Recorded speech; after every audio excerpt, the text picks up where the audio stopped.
Distribuição Europa Filmes do Brasil. Versão brasileira Lip Sync, São Paulo. História das religiões. Nosso Deus é uma poderosa fortaleza.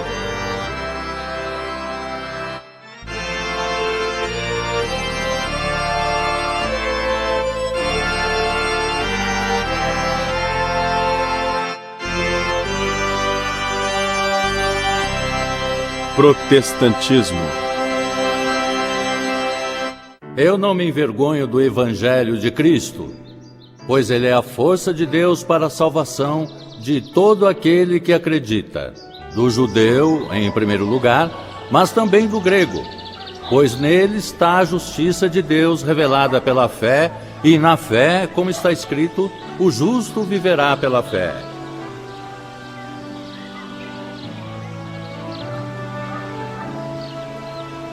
No século XVI, uma série dramática de protestos religiosos, sociais e políticos produziu uma nova e influente forma de cristianismo, que logo cresceria para rivalizar com o católico e o ortodoxo, como o terceiro grande ramo da maior religião na Europa.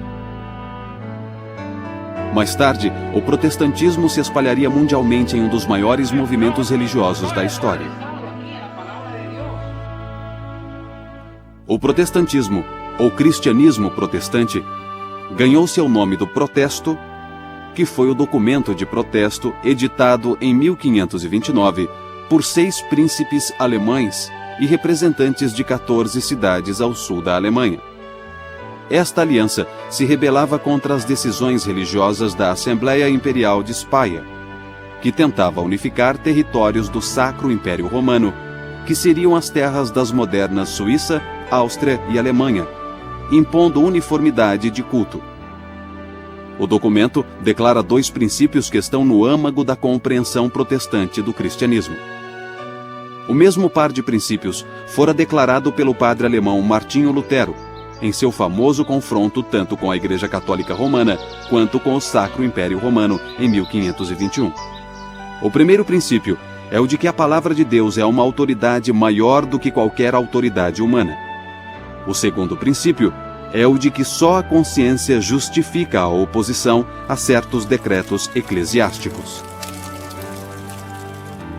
Na cidade de Worms, uma combinação de soberanos territoriais e líderes da igreja se encontraram na chamada Dieta de Worms e convocaram Lutero a se apresentar, exigindo que ele se retratasse de suas doutrinas. O confronto entre Lutero e a Igreja Católica Romana levaria ao protesto 8 anos mais tarde. O protestantismo começou como um movimento modesto para tratar de certos problemas na estrutura existente da Igreja e do Estado. Lutero apelava para a consciência contra a autoridade eclesiástica, mas, por outro lado, alertava seus seguidores mais radicais de que não se podia permitir qualquer visão teológica. Os contestadores em Speyer pediam liberdade de consciência religiosa, mas só para defender sua própria interpretação do cristianismo. 2 coisas ocupam o âmago da tradição protestante. Uma é a confiança na autoridade da Escritura. Este antigo conjunto de escritos esclarece o modo de vermos o mundo. O segundo tema no âmago e cerne do movimento protestante tem sido essa convicção de que nós somos perdoados, embora sejamos imperdoáveis. Que não precisamos merecer nossa salvação. Ela nos é dada de graça como um dom. Nós temos a liberdade de ser o que somos. A invenção da imprensa por volta de 1 século antes estava tornando cópias da Bíblia mais amplamente disponíveis. Vários cristãos passaram a decidir por si sós qual o sentido da Escritura. Apesar de não chegarem a um acordo, a primeira geração de protestantes queria que seus seguidores tivessem as mesmas convicções teológicas. Eles se concentravam no que julgavam ser os erros da Igreja. Segundo a Confissão de Genebra, concentrando-se a glória em Deus, os protestantes não sucumbiriam à glorificação de coisas humanas, que se tornara tão saliente na Igreja Católica Romana. A Reforma no Sacro Império Romano logo tinha duas facções.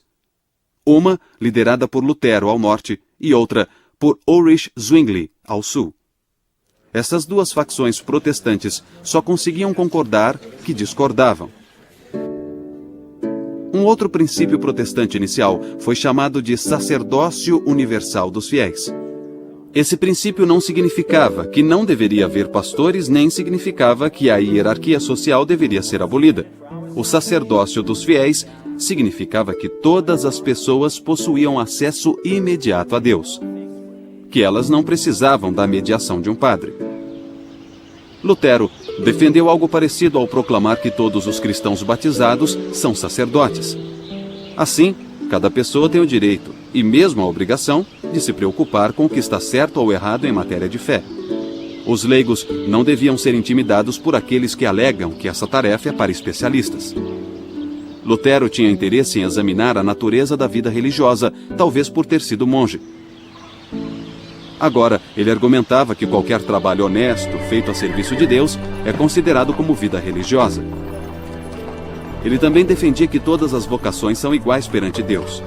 Mas uma outra implicação surgiu de um novo foco protestante sobre a Bíblia. A Bíblia foi traduzida para as línguas vernáculas e foi impressa e distribuída para leitura e interpretação. Os protestantes chamavam a Bíblia de fonte e autoridade da fé. E eles a viam como um livro para o povo, como o centro da devoção e do culto particular e coletivo. Mas persistia um problema. Já que os protestantes afirmavam que todos na igreja são pastores, por que haveria designações especiais?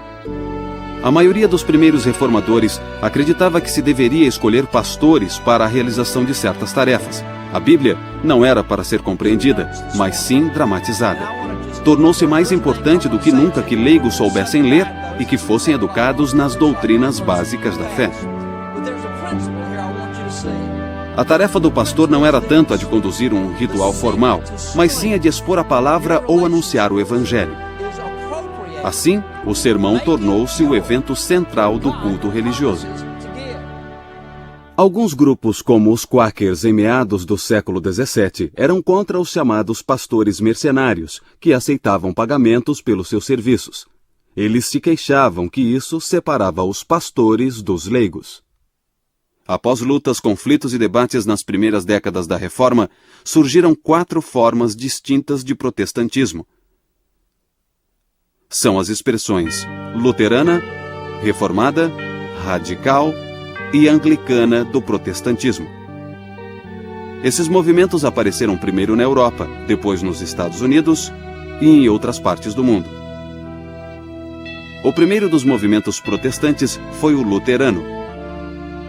O movimento luterano começou quando o padre católico Martinho Lutero, em 1517, pregou sua lista de 95 teses na porta de sua igreja em Wittenberg, Alemanha. Lutero baseou-se em sua própria experiência para criar uma nova compreensão da fé.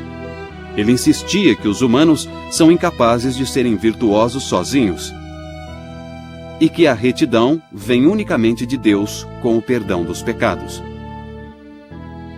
No culto, Lutero manteve mais elementos da missa católica tradicional do que os outros grupos protestantes. Ele acreditava que alguns rituais continham uma tradição antiga e venerável. Mas a doutrina católica da transubstanciação, segundo a qual, durante a comunhão, o vinho e o pão literalmente tornam-se o corpo e o sangue de Cristo, foi substituída por Lutero pela doutrina da presença real. A doutrina revisada de Lutero diz que o vinho e o pão não são alterados metafisicamente, mas apenas que Jesus realmente se faz presente durante a comunhão. Lutero baseou sua doutrina na declaração de Jesus na última ceia, quando ele quebrou o pão e disse: "Este é o meu corpo." Lutero manteve 2 sacramentos, o do batismo e o da comunhão. Mas os outros 5 sacramentos católicos, crisma, penitência, unção dos enfermos, ordem e matrimônio, foram abandonados ou rebaixados para algo inferior a sacramentos. Lutero dizia que Cristo não os teria instituído e que a esses outros sacramentos faltava a promessa da graça. Da mesma maneira, Lutero abandonou dogmas católicos como o do purgatório, o das relíquias de santos e o do acúmulo de méritos. Ele acreditava que esses dogmas não possuíam respaldo bíblico claro. Ulrich Zwingli estava mais para um pastor político. Como ardente patriota suíço, ele defendia os direitos de seu país contra as intromissões de autoridades políticas e eclesiásticas externas. Quando Zwingli assumiu a posição de pastor em Zurique, em 1519, ele chamou atenção ao declarar que pregaria continuamente a partir do Novo Testamento. Zwingli disse que basearia toda a devoção religiosa unicamente na autoridade da Escritura. Isso o levou a se opor a várias práticas católicas tradicionais, tais como o jejum, a prece aos santos, a doutrina do purgatório e a obrigação de pagar o dízimo. O Concílio de Zurique exigia um debate público entre Zwingli e os representantes do bispo. Para esta ocasião, Zwingli produziu 67 artigos, vários deles centrados no tema emergente da liberdade com relação às regras e às restrições eclesiásticas. As modificações de Zwingli acabaram por tornar-se um padrão para as igrejas reformadas. Em contraste com a abordagem luterana, Zwingli afirmava que a igreja devia fazer apenas o que consta nas Escrituras. Não pode apenas evitar o que é condenado. As diferentes igrejas reformadas aplicaram esse princípio diversamente, mas todas eliminaram muito mais da liturgia católica tradicional que os luteranos. A arte era muito importante nas igrejas antes da Reforma. Muitas pessoas não sabiam ler, o latim usado na missa não era compreendido pelas pessoas, então os fiéis se sentavam no santuário. Sem saber exatamente o que ocorria, não participavam ativamente da missa. E a arte que eles podiam observar, lendo as figuras que estavam nos vitrais, nas pinturas e nas estátuas, se tornou muito importante para eles. Mas, infelizmente, para alguns aconteceu de a arte se tornar mais importante do que aquilo que era representado. E isso foi parte da crítica da Reforma. Queriam fugir disso, dos que louvavam mais a obra de arte que o seu tema. Lamentavelmente, foram destruídas muitas peças incríveis na Reforma. Algumas pessoas assumiram a posição de que o único meio de cura estava na destruição de toda a arte, e isso foi muito triste. A tradição reformada também começou a procurar um modelo bíblico apropriado para organizar o governo da Igreja. João Calvino, pastor francês em Genebra, achou seu modelo em uma ordem de ministério de 4 frentes que ele dizia ter sido instituída por Jesus. As 4 ordens eram pastor, doutor, que chamaríamos de professor, ancião e diácono. Muitas diferenças teológicas impediram que os luteranos e a comunidade reformada cooperassem numa frente protestante comum. A questão que causava mais divisão era a comunhão. Zwingli achava que o conceito de Lutero de presença real lembrava demais a transubstanciação católica. Ele argumentava que pão e vinho significam ou representam o corpo e o sangue de Cristo. E a comunhão, por conseguinte, era só um memorial do que Cristo fez. Zwingli acreditava que a comunhão era claramente secundária ao serviço da palavra. Ele sugeria que a ceia fosse celebrada trimestralmente, opondo-se assim ao desejo de Lutero de manter a palavra e o sacramento juntos no culto cotidiano. Os reformados também recebiam os elementos sentados em vez de irem até à mesa. Os radicais religiosos surgiram logo no início da Reforma. Todo esse grupo de radicais representa um terceiro ramo do movimento protestante. Havia 4 tipos distintos de radicais: os teocratas revolucionários, os espiritualistas, os antitrinitários e os anabatistas. Os teocratas e espiritualistas surgiram no início da Reforma Alemã. Thomas Müntzer alegava ter recebido uma revelação que supostamente ia além da Escritura, e acreditava que essa revelação seria cumprida na história. Müntzer pregava que os eleitos se separassem dos ímpios e declarava que os príncipes cristãos deviam tomar a espada para estabelecer os preceitos de Deus. Durante mais de um século, Munzer seria um símbolo tanto para protestantes como para católicos romanos. Mas os radicais chegaram a limites perigosos em seus esforços para derrubar a sociedade existente. O terceiro grupo de radicais foram os antitrinitários. O mais famoso deles, no século XVII, foi Miguel Serveto, médico e filósofo espanhol, também conhecido como Michael Servetus. Preso em Genebra em 1553 pelas autoridades civis, Servetus foi julgado por heresia e condenado à morte. Sua execução foi importante para a autocompreensão protestante.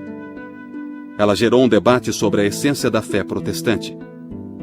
Sua execução também gerou uma defesa da liberdade religiosa que se tornaria crucial para os protestantes que viriam. João Calvino participou na condenação de Servetus a ser queimado na estaca. E para ele, a execução foi um triunfo da verdade sobre a heresia. O termo anabatista ainda é às vezes usado para identificar vários desses grupos radicais. Mas o termo se aplica de modo mais apropriado a um grupo menor, cujos membros buscavam restaurar o estilo de vida apostólico que existia entre as primeiras comunidades cristãs. A alcunha anabatista, na verdade, foi um termo inventado pelos oponentes desses grupos. Anabatista quer dizer rebatizador, e é usado para grupos que creem que o batismo não é para crianças. Os anabatistas creem que o batismo é só para os que podem confessar sua fé. Os grupos anabatistas mais significativos foram os irmãos suíços, os menonitas e os uteritas. Os menonitas levam o nome de seu teólogo líder e antigo padre, Menno Simon, e ficavam na Holanda e no norte da Alemanha após 1540. Na América do Norte, descendentes da tradição menonita incluem várias comunidades Amish em áreas rurais de vários estados e no oeste do Canadá. Os anabatistas foram presos, banidos ou executados em graus variados ao longo dos séculos XVI e XVII. As razões legais para essa perseguição eram violação da lei civil, rebelião e heresia. A perseguição foi ampla o bastante para criar entre os anabatistas um sentimento de igreja de mártires. É impossível para os batistas documentarem sua história do modo como outros o fizeram. A documentação é difícil para um grupo perseguido. Por não tolerarmos manipulação em questões religiosas, fomos severamente perseguidos até o ponto de sermos mortos em nossos primórdios. Em especial, onde soberanos resolviam decretar que todos naquele país deviam aderir à mesma igreja. Sentíamos que ser de uma igreja deveria ser uma conclusão da experiência religiosa. Cada um precisa ter uma experiência pessoal com o Senhor. Alguns creem que você precisa ser batizado para ser salvo. Os batistas nunca defenderam isso. Eles acreditam que você é salvo pela graça através da fé. Se batizamos por imersão, é porque isso é uma representação do que aconteceu com Cristo. Ele foi morto, foi enterrado e ressuscitou.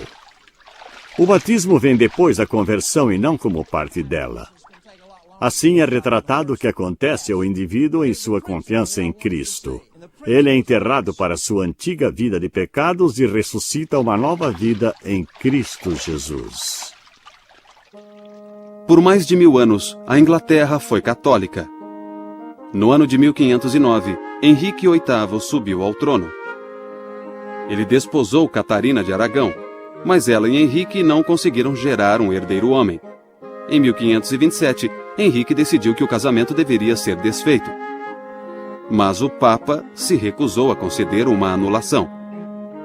O parlamento inglês aprovou o ato de supremacia em 1534, que declarava o rei Henrique VIII como a autoridade suprema da Igreja da Inglaterra. Alguns viram tal lei como o início do protestantismo na Inglaterra. Outros viram a Igreja Anglicana como continuação da Igreja Católica. Mas desde então, como Igreja Inglesa, com uma autoridade local, o rei. O intuito da Igreja da Inglaterra no século XVI era ser uma igreja verdadeiramente nacional.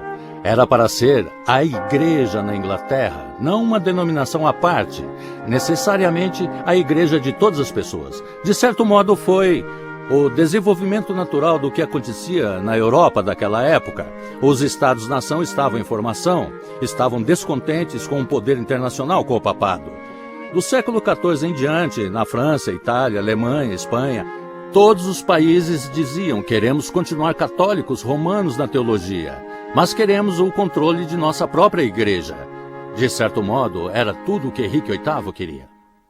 Para aqueles que haviam como continuação da Igreja Católica, a Igreja da Inglaterra agora se tornara um meio-termo entre o protestantismo e o catolicismo romano. O protestante Thomas Cranmer ajudou a resolver o problema marital de Henrique VIII ao propor que a questão fosse colocada não ao Papa, mas sim aos teólogos das universidades. O primeiro livro de liturgia comum, escrito em 1549 e revisado em 1552, fora em grande parte obra do protestante Thomas Cranmer. Este é o livro de 1549, o primeiro livro de liturgia comum de Cranmer. Sua importância foi que ele se inspirou muito na beleza da liturgia católica da Idade Média, mas traduzindo-a para o vernáculo para ser acessível a todo o povo. O anglicanismo sempre considerou que, apesar da importância do clero e da importância dos bispos, o verdadeiro povo de Deus são os leigos, são todos os batizados que agora participavam totalmente do culto graças ao trabalho de Cranmer. Em 1533, Cranmer tornou-se arcebispo de Canterbury. Em 1553, o catolicismo foi restaurado na Inglaterra, quando Maria, a filha católica de Catarina, tornou-se rainha. Cranmer foi queimado na estaca junto com algumas centenas de outros hereges protestantes. Outros protestantes fugiram para a Europa continental para cidades protestantes, como Estrasburgo, Frankfurt e Genebra. Quando Maria morreu em 1558, Isabel subiu ao trono. Ela era filha de Ana Bolena, segunda esposa de Henrique VIII, e como rainha, foi virtualmente impelida por tal descendência a ficar do lado dos protestantes. A Inglaterra voltava ao protestantismo e os exilados podiam voltar para ajudar a protestantizar a igreja inglesa. Entre aqueles que divergiam do padrão anglicano estava um grupo chamado de puritanos. Eles surgiram em parte de uma disputa sobre o governo da igreja. Uma das primeiras discórdias envolvia a continuação do uso de vestes ou itens usados pelos pastores nas cerimônias do culto. Um dos símbolos inconfundíveis do bispo é o báculo. O bispo é o pastor, líder do povo, e pastor significa que comanda o rebanho. A ideia do báculo como um símbolo de autoridade e de ser o pastor líder era, é claro, a de que o bispo pudesse alcançar e resgatar aqueles que precisavam ser salvos. Alguns bispos, com o passar do tempo, também salientaram que o báculo tem outra extremidade, com uma ponta afiada que, quando necessário, o bispo pode usar para espetar alguém, se for necessário. Alguns desses puritanos da Inglaterra podiam ser chamados de presbiterianos. Os puritanos meditavam muito sobre a gravidade do pecado, sua cura e a necessidade de Deus para suscitar a conversão de uma alma individual. Eles estavam convencidos de que a verdadeira Igreja de Deus não possuía bispos e estavam comprometidos a um ministério culto para o anúncio da palavra na pregação. Os puritanos mais tarde vieram a ser chamados de independentes e depois de congregacionalistas.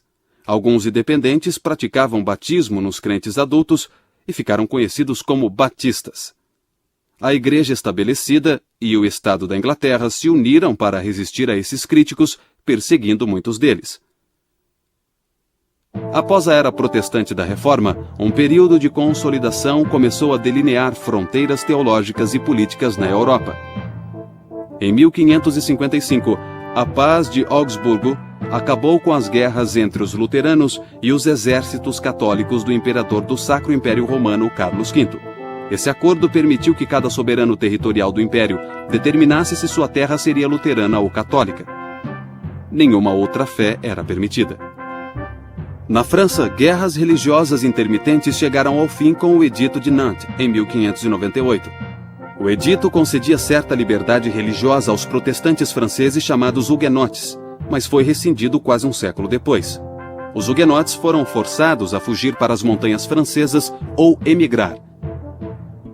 No início do século XVII, Jaime VI da Escócia tornou-se o rei Jaime I da Inglaterra e fez uma reunião para resolver disputas entre bispos anglicanos e os reformadores. Embora sem conseguir resolver questões envolvendo o governo da igreja e o culto, chegou-se a uma tradução oficial em inglês da Bíblia para ser usada em todas as igrejas britânicas. A chamada versão autorizada da Bíblia, mais conhecida como Versão do Rei Jaime, surgiu em 1611. No século XVII, a Guerra dos 30 Anos invadiu terras do Sacro Império Romano e acabou com a Paz de Westfália, em 1648. O Império agora reconhecia as igrejas reformadas, além de católicos e luteranos. As guerras civis inglesas na década de 1640 deram liberdade por alguns anos para os presbiterianos, dissidentes independentes e quakers. Fundados por George Fox na década de 1640 e conhecidos como membros da Sociedade de Amigos, eles mantinham várias convicções consideradas extremamente radicais pelo resto da sociedade. Os quakers afirmavam que práticas protestantes tradicionais, tais como o culto, o batismo e a comunhão, eram exteriores e deviam ser rejeitadas. Não permitiam nenhuma ordem especial de pastores. Assim, as mulheres vieram a exercer maior liderança entre os quakers do que em outras expressões protestantes. Eles acreditavam em revelação imediata, por obra do Espírito na vida dos crentes, e consideravam a revelação bíblica uma fonte claramente secundária. Essa revelação podia ser discernida pela luz interior que Deus teria concedido a todas as pessoas. As pessoas entram e ficam em silêncio, entram apenas uma de cada vez ou com a família, e o silêncio continua por cerca de 1 hora, dependendo do que acontece e de como as pessoas se sentem. Isso vem dos quakers pioneiros, ou seja, o conceito de que Deus está dentro de todos.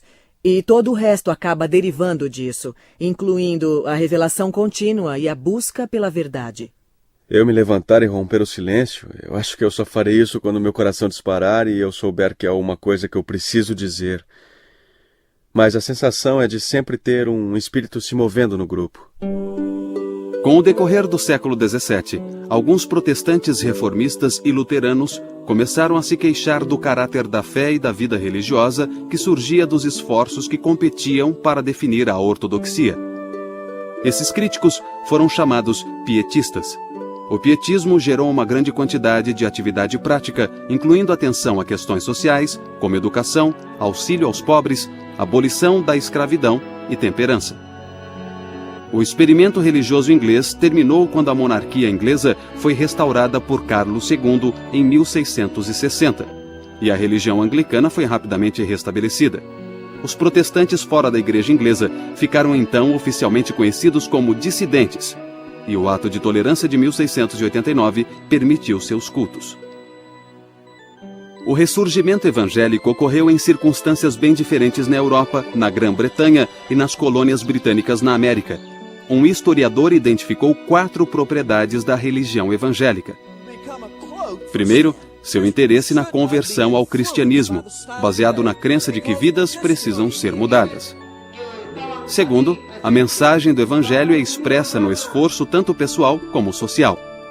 Terceiro, também a grande consideração pela Bíblia. E, finalmente, a visão evangélica da expiação enfatiza que não basta reverenciar Jesus como líder espiritual. Os evangélicos proclamam que Jesus foi um Salvador que foi sacrificado na cruz pelos pecados da humanidade.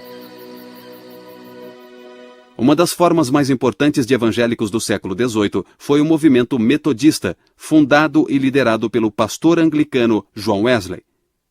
O entendimento de Wesley da mensagem e da tarefa cristãs refletia em vários aspectos os ideais do pietismo. O movimento de Wesley visava renovar as instituições existentes em vez de estabelecer uma nova instituição religiosa. Centrava-se nos leigos e pregava o crescimento na santidade mais do que a correção teológica. Para Wesley, a essência do cristianismo é o amor a Deus e o amor ao próximo. Sua preocupação principal não era com uma preocupação intelectual da fé, mas ele se preocupava em viver a fé na vida das pessoas. Mas em vários pontos, Wesley foi além do que os pietistas tinham ido um século antes. Ele acreditava que todo ser humano tem um papel na própria salvação. Isso significa que ele se opunha à doutrina de predestinação. Sobre a questão de se a graça de Deus é oferecida só a alguns ou a todos, Wesley entrou em discórdia com os calvinistas. Pela sua crença na graça divina universal, que era para todos e em todos, citando suas palavras, ele assim propagou a mensagem do amor redentor de Deus por todas as pessoas, juntou pessoas em pequenos grupos, educou-as na fé e então enviou pessoas para a América para continuar aquele movimento. Ele não tinha a intenção de iniciar uma nova igreja. Ele somente estava interessado em espalhar a santidade das Escrituras pela terra. O quadro Ofereça-lhes Cristo foi feito com tamanha pesquisa que é como se nós pudéssemos voltar ao final do século XVIII e ver João Wesley enviando Thomas Coke para a América. A pesquisa é tão completa que o sol está na posição correta, as nuvens correspondem à época do ano, o nível da água está correto. E, felizmente, o pintor pôde ir até a Inglaterra e examinar essa área específica. Assim, ele pôde examinar, estudar e retratar tudo com precisão. Wesley organizou pequenos grupos por sexo e estado civil. Ele também desenvolveu uma organização de pastores para viajar entre as comunidades metodistas. João Wesley morreu em 1791. Durante sua vida, o movimento metodista permaneceu parte da Igreja Anglicana. Mas, após sua morte, aos poucos foi se tornando uma religião à parte. Um culto protestante típico possui leitura da Bíblia, orações, sermão e canto de toda a congregação. Mas o que os protestantes cantam e como o fazem mudou consideravelmente com o passar dos séculos. Durante o século XVI, os primórdios do protestantismo, o canto geralmente envolvia canções métricas.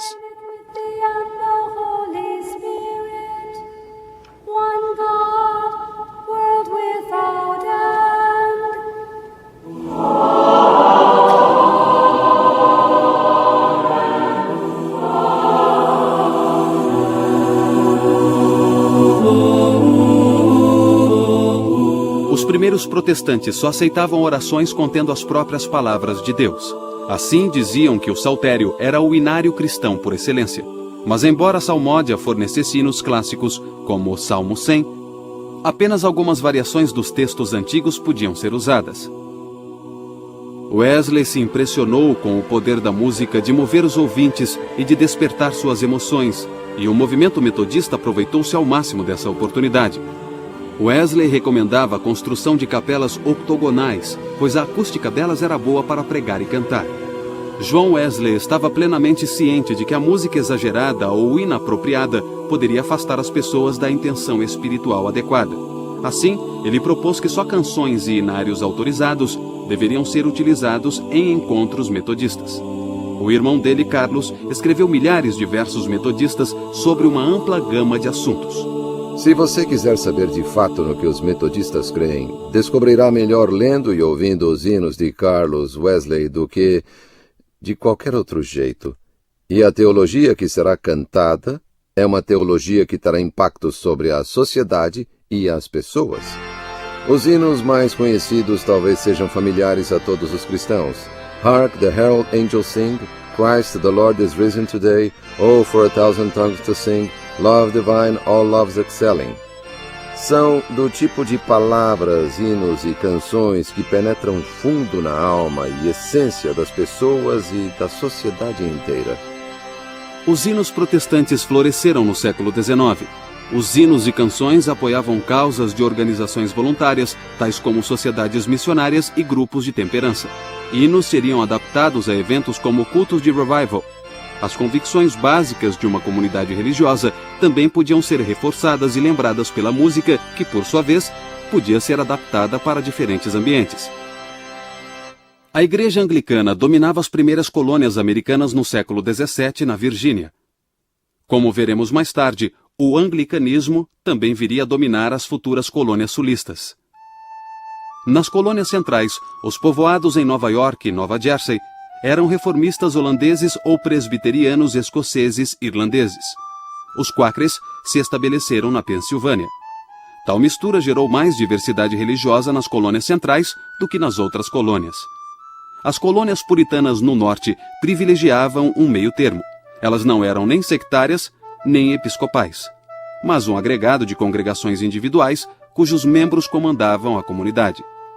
Elas se estabeleceram na Nova Inglaterra, visando a estabelecer um experimento sagrado que se tornaria uma luz para as nações. A conversão ao puritanismo incluía uma série de estágios pelos quais as pessoas deveriam passar. Mas mal haviam começado e já surgiram desafios e dissidência. Roger Williams, um pastor puritano, se opôs à mistura de autoridade civil e religiosa em sua colônia de Massachusetts. Williams foi banido e iniciou a colônia de Rhode Island com uma base religiosa bastante diferente. Anne Hutchinson acusou pastores de tornarem as obras humanas parte do processo de conversão. Sua acusação penetrou fundo no coração da teologia puritana. Hutchinson foi julgada diante dos pastores e também foi banida. Mais tarde, os Quakers chegaram à colônia de Massachusetts para pregar sobre a obra do Espírito Santo e para defender a tolerância de crenças dissidentes. Eles também foram banidos. Alguns dos Quakers banidos voltaram a Massachusetts e, na segunda prisão, foram encarcerados ou enforcados. Em 1742, o pastor congregacional da igreja de Northampton, Jonathan Edwards, escreveu sobre o que as pessoas chamavam de um grande e geral despertar nas colônias.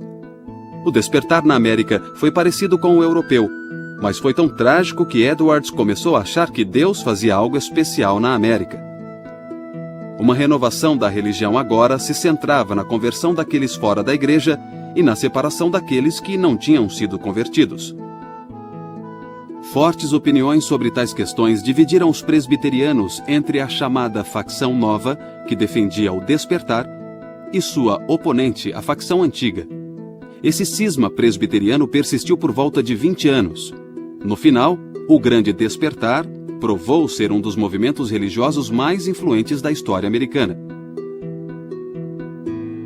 No século XVIII, o sul dos Estados Unidos continha apenas as 4 colônias de Virgínia, Carolina do Norte, Carolina do Sul e Geórgia, todas menos a Virgínia, recentemente assentadas. Mas as tradições que se iniciaram no sul acabaram por causar grande impacto sobre o protestantismo dos Estados Unidos. Batistas e metodistas no sul chamavam-se de irmão e irmã, e incluíam escravos em suas famílias religiosas. Os sulistas se concentravam mais em questões de santidade pessoal, frequentemente condenando danças e bebida. Os sulistas tentavam reproduzir a instituição religiosa anglicana, na que se tornaria conhecida como Igreja Episcopal nos Estados Unidos. O novo estilo religioso dos despertares do século XVIII transformou o convívio entre as raças negra e branca. Os evangélicos no sul dos Estados Unidos, em geral, acolhiam bem todos os tipos e condições de pessoas, incluindo pastores negros, que viraram líderes de comunidades religiosas, principalmente batistas e metodistas. Muitos evangélicos eram contra a escravidão. Mas no início do século XIX, o evangelismo branco recuou em suas posições anti-escravagistas e o evangelismo negro seguiu por uma trilha distinta. Em novembro de 1786, a ruptura mais drástica com a igreja-mãe, a Igreja Metodista de São Jorge, na Filadélfia, ocorreu quando Absalom Jones, William White e Richard Allen tentaram ajoelhar e orar no altar. Os diáconos da igreja, que era predominantemente branca, os retiraram fisicamente. E a congregação, o segmento negro da congregação, sentiu-se ultrajada e eles, de um modo bem dramático, se retiraram. Em decorrência disso, entre 1787 e 1791, nascia uma igreja sob o nome de The First Church Mother Bethel, na Filadélfia.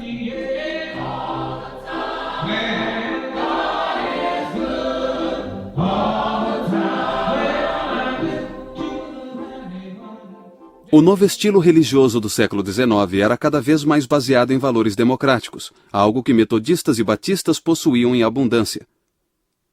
Em seus pastores, eles queriam entusiasmo mais que educação e encorajavam ativamente a participação dos leigos em todos os aspectos da obra, incluindo a pregação. os pastores itinerantes se adaptaram muito bem à expansão da fronteira ocidental, e a ênfase metodista e batista no livre-arbítrio, em vez de predestinação, se encaixou ao espírito da nação. Tal panorama se tornou a base para uma nova onda de revivals no primeiro terço do século XIX. A energia espiritual dos revivals espalharia novas denominações protestantes, como a Igreja Presbiteriana de Cumberland e a Igreja Cristã ou Discípulos de Cristo. O fenômeno que estava tomando o Kentucky naquela época foi o segundo grande despertar, em especial o grande revival em Ken Ridge, em agosto de 1801, e acabou por ser o mais climático e grandioso de todos os revivals. Havia pessoas de todas e de nenhuma convicção religiosa. Mas um fenômeno surgiu que ainda nos causa espanto hoje, como causava naquela época. As pessoas se surpreendiam fazendo exercícios espirituais. Algumas rolavam no chão, algumas latiam como cães, outras tinham grandes surtos de gargalhadas. É um mistério, mas quem pode explicar tudo que se relaciona com o espírito? Porém, existe um acordo que é o poder desse momento de transcender as divisões entre as denominações. Presbiterianos ouvem metodistas, metodistas ouvem batistas. Que bom era estar em comunhão no mesmo espírito, na adoração de Deus. Normalmente, as mulheres não podiam se tornar líderes protestantes, mas muitas participavam daquele entusiasmo, empregando-o a seu modo. Frances Willard organizou mulheres para apoiar a temperança. Algumas mulheres, como Jarina Lee, reivindicavam o direito de pregar. A chamada Era Moderna tem sido caracterizada com termos sugestivos tais como liberal e democrática. Foi a época do desenvolvimento de impérios industriais e complexos urbanos. A modernidade também foi caracterizada por ideias que incluem o capitalismo, o nacionalismo, o colonialismo e o darwinismo. Para os protestantes, a Era Moderna foi cheia de oportunidades e ansiedade.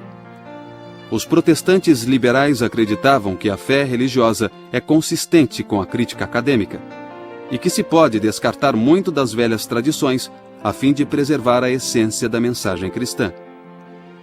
Para os liberais, a pior coisa que os cristãos podiam fazer seria tentar proteger ou isolar a Bíblia de seus críticos.